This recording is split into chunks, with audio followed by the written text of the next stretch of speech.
بسم اللہ الرحمن الرحیم۔ شروع اللہ کے نام سے جو بڑا مہربان نہایت رحم والا ہے۔ السلام علیکم MI TV کہانی کے ناظرین۔ تو دوستو، آج کی کہانی کا ٹاپک ہے نامرد شہزادہ اور صابرہ خاتون۔ تو دوستو، کہانی شروع کرنے سے پہلے آپ سے ایک چھوٹی سی ریکویسٹ ہے، اگر ویڈیو پسند آئے تو میرے چینل کو سبسکرائب کیجیے گا۔ تو چلیں شروع کرتے ہیں آج کی کہانی۔ منقول ہے کہ ایک بادشاہ بڑی عیش و عشرت سے شاہانہ زندگی گزار رہا تھا۔ اس کا ایک بیٹا تھا جس کا نام خضر تھا۔ وہ بہت منفی اور پرہیزگار تھا۔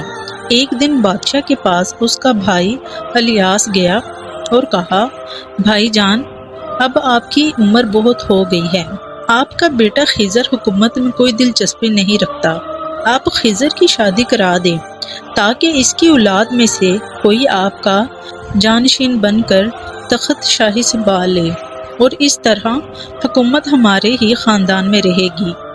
بھائی کی بات بادشاہ کو پسند آئی۔ اس نے اپنے بیٹے کو بلا کر کہا، بیٹا تم شادی کر لو۔ شہزادے نے انکار کیا تو بادشاہ نے کہا، تمہیں شادی ضرور کرنا پڑے گی۔ سعادت مند بیٹے نے جب باپ کا اصرار دیکھا تو شادی کے لیے تیار ہو گیا۔ بادشاہ نے ایک دو چیزہ سے اس کی شادی کر دی۔ شہزادہ اپنی رفیقہ حیات کے پاس گیا، مجھے عورتوں میں کچھ رغبت نہیں، اگر تم چاہو تو میرے ساتھ رہو اور اللہ کی عبادت کرو، تمہارا نفع نقصان شاہی خزانے سے ادا کیا جائے گا، لیکن ہمارے درمیان ازدواجی زندگی کبھی قائم نہیں ہو سکے گی۔ اگر اس بات پر راضی ہو تو تم میرے ساتھ رہ سکتی ہو، اور اگر چاہو تو تم میرے سے طلاق لے سکتی ہو۔ سعادت مند بیوی نے کہا، میرے سرتاج، آپ سے دوری مجھے گوارا نہیں، میں آپ کے ساتھ رہ کر اللہ کی عبادت کروں گی۔ شہزادے نے کہا، اگر یہی بات ہے تو میرا راز کسی پر ظاہر نہ کرنا، اگر تم میرا راز چھپاؤ گی تو اللہ تعالیٰ تمہیں اپنے حفظ و ایمان میں رکھے گا، اگر میرا راز فاش کرو گی تو اللہ تعالیٰ تمہیں ہلاکت میں مبتلا کر دے گا۔ اس عورت نے یقین دہانی کرائی کہ میں یہ راز پوشیدہ رکھوں گی۔ چنانچہ دونوں میاں بیوی دن رات اللہ کی عبادت میں مشغول رہنے لگے۔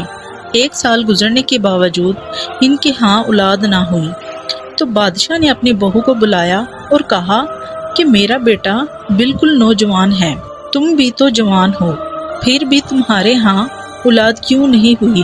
سعادت مند بیوی نے کہا، اولاد اللہ کے حکم سے ہوتی ہے، جب وہ چاہے گا اولاد عطا فرمائے گا۔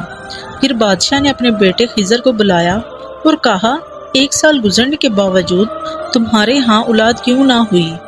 تو بیٹے نے کہا کہ اولاد حکم خداوندی سے ہوتی ہے، جب وہ چاہے گا عطا فرما دے گا۔ پھر بادشاہ سے کہا گیا، شاید یہ عورت بانجھ ہے اس لیے اولاد نہ ہوئی، آپ شہزادے کی شادی کسی ایسی عورت سے کرائیں جو بانجھ نہ ہو اور اس کے ہاں اولاد ہو چکی ہو۔ بادشاہ نے شہزادے کو بلایا اور حکم دیا کہ اپنی بیوی کو طلاق دے دو۔ شہزادے نے کہا، ابا جان، اسے مجھ سے جدا نہ کریں، وہ بڑی بابرکت اور قابل رشک عورت ہے۔ بادشاہ نے کہا، تجھے میری بات ماننا پڑے گی۔ بالآخر شہزادے نے سر تسلیم کرتے ہوئے مجبوراً اپنی بیوی کو طلاق دے دی۔ بادشاہ نے شہزادے کی شادی ایک بیوہ سے کرا دی جس کے ہاں پہلے بھی اولاد ہو چکی تھی۔ شہزادہ جب اپنی اس نئی نویلی دلہن کے پاس پہنچا تو اس سے بھی وہ بات کہی جو پہلی بیوی سے کہی تھی۔ اس نے بھی شہزادے کے ساتھ رہ کر عبادت کرنا منظور کر لی۔ دن رات دونوں عبادت الہی میں مصروف رہے۔ ان کے درمیان ایک مرتبہ بھی ازدواجی تعلق قائم نہ ہوا۔ سال گزرنے کے باوجود جب اولاد کے آثار نظر نہ آئے تو بادشاہ نے اس عورت کو اپنے پاس بلایا اور کہا، اپنے پہلے خاوند سے تیرے ہاں اولاد ہوئی، اب میرے بیٹے کی اولاد تجھ سے کیوں نہ ہوئی؟ حالانکہ میرا بیٹا گبرو جوان ہے اور تو بھی بانجھ نہیں۔ تو اس عورت نے کہا، اولاد تبھی ہوتی ہے جب میاں بیوی کے درمیان ازدواجی تعلق قائم ہو۔ آپ کا بیٹا تو ہر وقت عبادت و ریاضت میں مشغول رہتا ہے، اس لیے اس نے ایک مرتبہ بھی ازدواجی تعلق قائم نہیں کیا۔ بادشاہ یہ سن کر بہت غصہ ہوا۔ اس نے خادم بھیج کر شہزادے کو بلوایا لیکن شہزادہ وہاں سے بھاگ گیا۔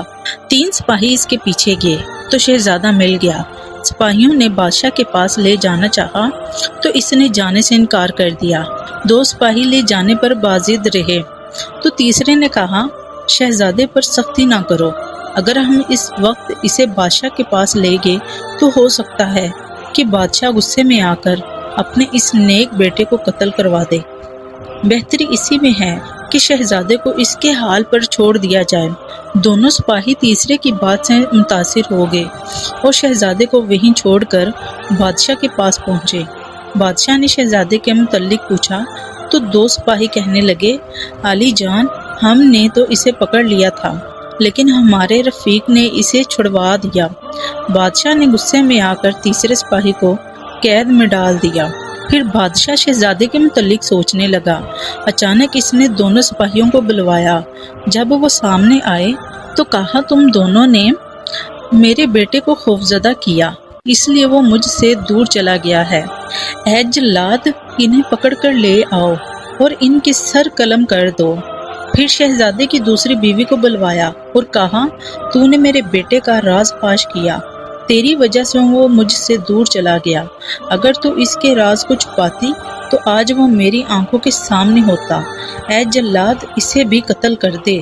پھر بادشاہ نے تیسرے سپاہی اور شہزادے کی متعلقہ کو بلایا اور کہا، تم دونوں جہاں چاہو جاؤ، میری طرف سے تم آزاد ہو۔ وہ نیک سیرت عورت اپنے شہر کے دروازے کے پاس ایک چھوٹی سی جھونپڑی میں رہنے لگی۔ جنگل سے لکڑیاں کاٹ کر بیچتی اور اپنا گزارا کرتی۔ ایک دن ایک غریب شخص اس کی طرف آ نکلا۔ اس نے جھونپڑی دیکھی تو قریب آیا اور بسم اللہ شریف پڑھنے لگا۔ عورت اس کی آواز سن کر باہر آئی اور کہا، اے مسافر، کیا تو اللہ کے متعلق جانتا ہے؟ کیا تو اس واحد لا شریک کی ذات پر یقین رکھتا ہے؟ تو اس نے کہا، ہاں، میں اللہ کو مانتا ہوں، میں شہزادہ خضر کا دوست ہوں۔ عورت نے یہ سنا تو کہا کہ میں خضر کی متعلقہ ہوں۔ پھر ان دونوں نے شادی کر لی۔ اللہ رب العزت نے انہیں اولاد کی دولت سے نوازا۔ اس طرح ان کی زندگی بہت پرسکون گزرتی رہی۔ اس عورت کو فرعون کی بیٹی نے خادمہ رکھ لیا۔ ایک دن اس کے سر میں کنگھی کرتے ہوئے کنگھی ہاتھ سے گر گئی تو اس نیک عورت کی زبان سے بے اختیار سبحان اللہ کی صدا بلند ہوئی۔ فرعون کی کافرہ بیٹی نے جب یہ آواز سنی اور کہا کہ تم نے میرے باپ فرعون کی تعریف کی۔ اس نیک عورت نے فوراً کہا، نہیں، میں نے تیرے باپ کی نہیں بلکہ میں نے تو اس پاک پروردگار کی پاکی بیان کی ہے جو میرا تیرے باپ فرعون اور تمام کائنات کا خالق ہے۔ عبادت کے لائق صرف وہی واحدہ لا شریک اعلیٰ ذات ہے۔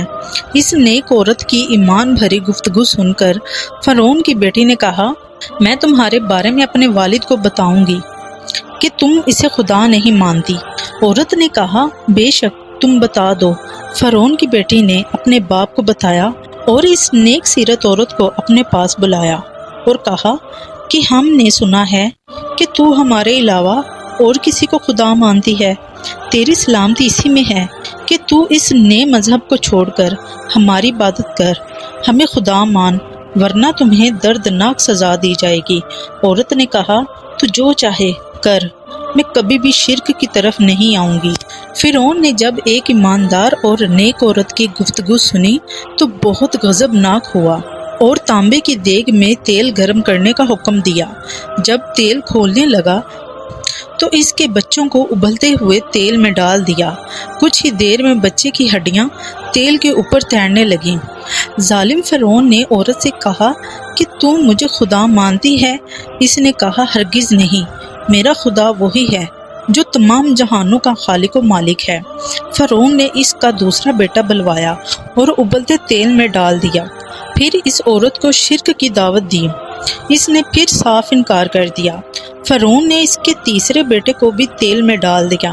اس طرح اس باہمت صبر کرنے والی عورت کے تمام بچوں کو گرم تیل میں ڈال دیا، لیکن اس نے اپنا ایمان نہ چھوڑا۔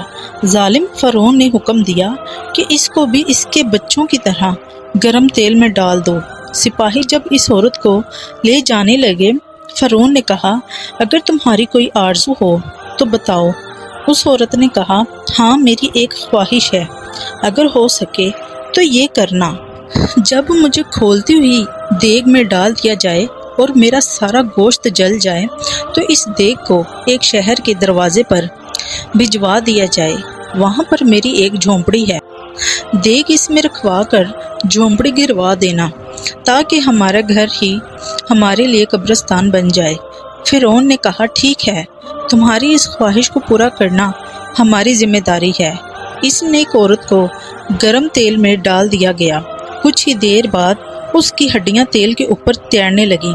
سبحان اللہ، بے شک کیسی نیک عورت تھی، اس کے صبر کی مثال نہیں، جس نے اپنے سارے بچوں کو گرم تیل میں جلتا ہوا دیکھا، لیکن پھر بھی اس کے ایمان میں ذرا سی بھی لرزش نہ آئی اور اپنی جان بھی دے دی، لیکن اپنے ایمان کی دولت کو ہاتھ سے نہ جانے دیا۔ تو دوستو، آج کی ویڈیو اگر آپ کو پسند آئی ہو تو ویڈیو کو لائک اور میرے چینل کو سبسکرائب ضرور کیجیے گا۔ تھینک یو دوستو، اللہ حافظ۔